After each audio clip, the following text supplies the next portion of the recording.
G-Swax boy. Baby. Yes baby. Nitamani leo nije nilale hapa.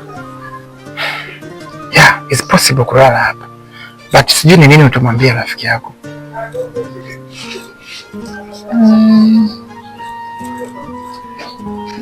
Nitajua mimi mwenyewe cha kuongea naye. Maana ile ina fungu sana. Okay. Kama ni hivyo hakuna shida. Ambia tu yeye. But habari ya usiku mimi nitajua nafanyaje. Okay? Kweli? Yeah, I love you.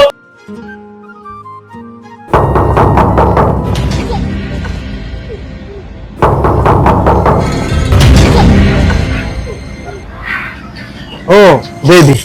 Wow. Mambo. Mzee. Mzima. Uko poa? Mshindaji. Salama. Pole na kazi. Asante my love. Okay, let's go.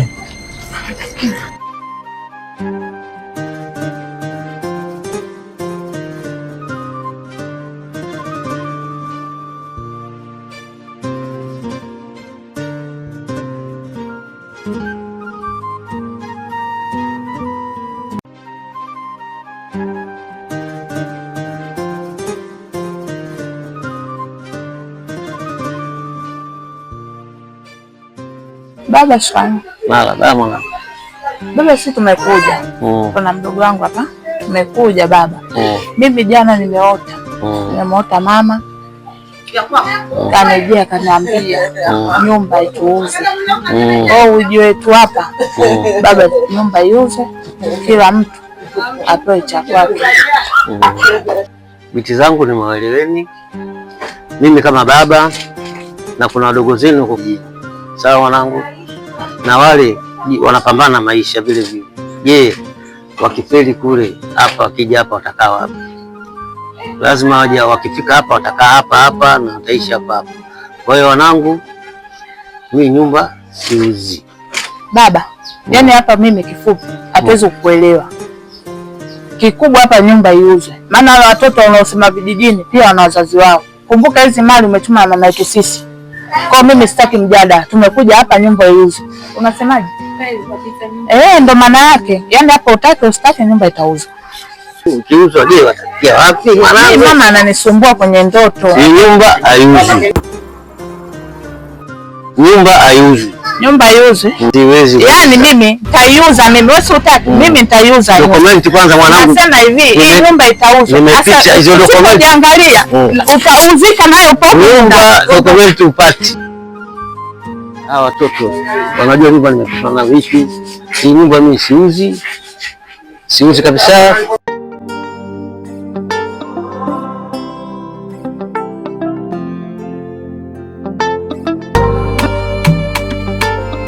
G-Swax boy. Toka Swax, mambo wa Swax gono na masisi ni mchongo ni life. Na ganga cha life inanipa mafunzo na ukomaza ushujaa hazina likizo. Madrid hawajaniangusha. Mungu ni mkubwa. Maisha yangu jana niweke kando. Karata yangu haigawiki kwa nyendo. Heli Mungu nipe mali, nipe skendo. Kitu maisha kinaninyima imani na kufanikisha kwani tatizo. Vise. Vipi mwanangu? Swali mwanangu vipi? Kama kawa. Mbona kama uko sawa mwanangu? Nini shida mwanangu? Mwanangu anachanganya nyumbani. Nini shida tena nyumbani? Sister zangu wale. Tunapata dada zangu wawili wale. Ndio. Dada zangu wale ngania nyumba iuze kesho nyumba iuze. Nipa akili yangu shavurugika kila siku. Sikia ndugu yangu. Ukiwa na matatizo kama usipende kila mtu ajue kwamba una shida. Nimekuona toka ulipotokea kule unajiongelesha wewe mwenyewe, muda mwingine unajipa stress, mawazo yanakuzidia, unaweza ukapata ajali hapa njiani ukagongwa. Ulivyokuwa unatembea bro, so sawa. Jaribu kujipa muda wewe mwenyewe, fikiria na pia upende sana kumshirikisha Mungu mambo yako. Wewe mwenyewe unahisi hautoweza. Mpaka hapo tu jambo dogo kama hilo lishakuvuruga. Tafuta muda, jipe muda, kaa fikiria kwa kina. Mkabidhi Mungu wale yanawezekana bro. Dada zangu mimi naombea kila siku. Dada zangu ile akili zao na zilivyo wale akili zao kila siku. Sikiliza nikwambie bro, hakunaga chenye mwanzo afu kikakosa mwisho bro. Kila jambo huwa linawezekana hapa chini ya jua. Wewe mkabidhi Mungu, mbona inawezekana bro? Heshima yangu, nimekuelewa mwanangu. Acha mwanangu mimi niwahi. Na Job kwanza hapo. Haina noma bro. Pamoja tutawasiliana mwanangu. Kwa makini njiani bana bro. Hapo. Haina noma bro.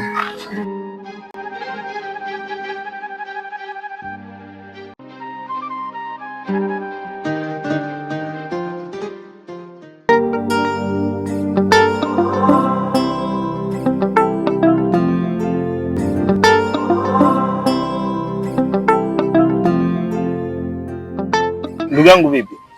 Unipigie simu haraka. Una tatizo lolote? Yes bro. Niko na problem kwa ndoa yangu. Hata sijui ni nini inaendelea. Na ndio maana nimekuita hapa ili at least unipe ushauri tu. Ushauri gani wewe brother? For this time naona my wife amechange sana. Hata sijui ni nini mbaya naye hapo nayo. So anatoka out, anabonga na simu for long time. Na amekuwa mtu fulani ya busy na sijui ni nini vile anafanya. Hata sijui. Nahisi yako ananicheat. Kwani una kigani kama anakucheat? I'm not sure. But vile tabia zake ziko zinanitia hofu sana. Because yako anabonga sana na simu out. Anatumia long time. Na akitoka, akienda pahali, anachukua muda mrefu sana. Na amekuwa hana mahaba na mimi like before. Hiyo ndio kitu inanipa stress sana. Na sijui ni nini inaenda. Unajua brother, vitu kama hivi vya watoto wa kike ndio tutakiwa kikase mmoja. Ndio. Uweze kujua kama mtu na wifi yake labda wanaweza wakagombana kitu kidogo tu. Sababu mdogo wako akawa anatumia ujasiri kusema baya, yule mimi ni kaka yangu. Ngoja nifanye juu chini nikuharibie. Kwa bro, cha kufanya utoe upeleze kwanza ujue je ni kweli. Umeelewa? Thank you bro. Na ndio maana nimekuja hapa ili unipee hata ushauri. Juu hii kitu ilikuwa inanipa mawazo sana. Niko na stress. Juu mimi nampenda mke wangu. Okay? But kwa hiyo maneno umeniambia nitaifanyia kazi. Thank you bro. Hiyo ndio mawazo umenipea. Yes. Umenipa mawazo mazuri sana. Sasa hii nitaifanyia kazi hilo jambo. Na sitakaa nikihangaika tena. Vipi ile job umefinish? Ile job iko fresh kabisa. Kwaona boss ishapeleka kila kitu, amesha sign zile document zote, kashaweka fresh. Thank you. Poa, karibu sana.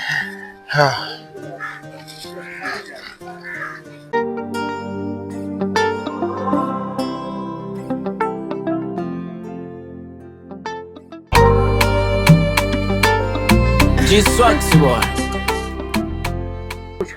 Marhaba. Siku nyingi mzee wangu. Ndio mwanangu. Baba nilikupigia simu. Nilikuwa nataka tuonane na shukuru umekuja kwa wakati. Sababu nilikuwa na harakati zangu. Sema nikuone kwanza. Sawa.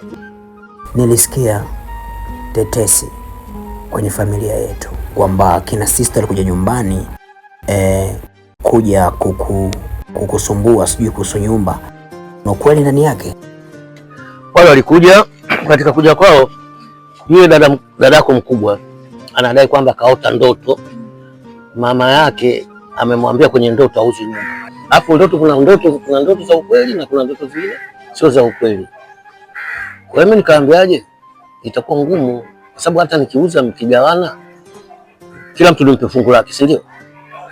Unaweza ukaenda, unaweza ukashindwa kufanikiwa, ukafanikiwa kwa sababu hapo tena kila mtu anakuwa na simu yake tena.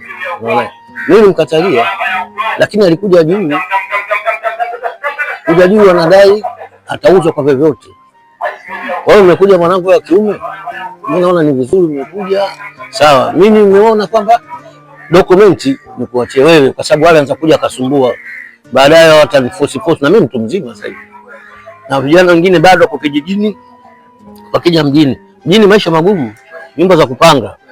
Ukilipa miezi 6, si mitatu, si 500,000, si laki ngapi, mkataba ukiisha nje. Kwa hiyo nyumba mimi siwezi kuuza kwa sababu gani? Nitakuja kukaa wenyewe wanangu. Sawa mwanangu? Nakuelewa. Nyumba mwanangu siuzi. kabisa mzee, yani nimeungana na mkono babangu. Hiyo nyumba kabisa usiuze. nitaenda kwa sister kesho nikiwa natokea kazini. Nitaenda kwa sister, nitaenda kuongea. Na kingine? Naam. Wewe mtoto wa kiume. Kwa sababu yule dadako yule alikuwa anang'ang'ania ile nyumba tuuze. Atauza kwa vyovyote. Dokumenti nazo mimi, yeye atazipata wapi? Sasa hizo dokumenti nataka nikukabidhi wewe. Sawa. Sawa. Atauza nyumba ya wapi? Sawa sawa. Na mimi nikuhakikishie tu mzee wangu kwamba dokumenti unazonipa nitazihifadhi vizuri na nitaheshimu kauli yako kwamba nyumba isiuzwe. Sasa kwa kwama unarudi pale nyumbani. Ni kweli. Unachukua chumba unakaa. Huko mzee, tumepanga sisi ujue. Pale nyumbani kwetu umepambana. Na marehemu mama mpambana, mmejenga. Na sisi huku nyuma tumepanga huku. Ukifeli maisha tunakopambana kutofanya. Tutarudi nyumbani kwa mzee. Sasa dada, mimi nashindwa kumuelewa. Sijui kachanganikiwa. Mimi hata simuelewi. Mimi nashangaa. Sawa mzee wangu, hamna shida. Mimi nimekuelewa na nitalifanyia kazi. Maana wewe nitakupa dokumenti kila kitu, kae na wewe. Nashukuru. Kwa sababu yule atanisumbua Kabisa. Sawa mwanangu? Sawa mzee, haina shida. Basi mkuu. Ninapita hivi basi ile kwanza kusema mara moja. Haina. Tutawasiliana, nitakutumia 50,000 baadaye. Nitashukuru mwanangu. Wala usio na wasiwasi. Sawa sawa. Haya.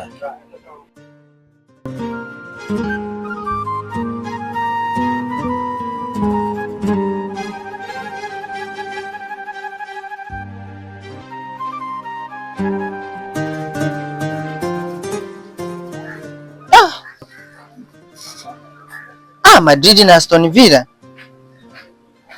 Madrid kapewa odds nyingi. Mimi nampa huyo mnyama.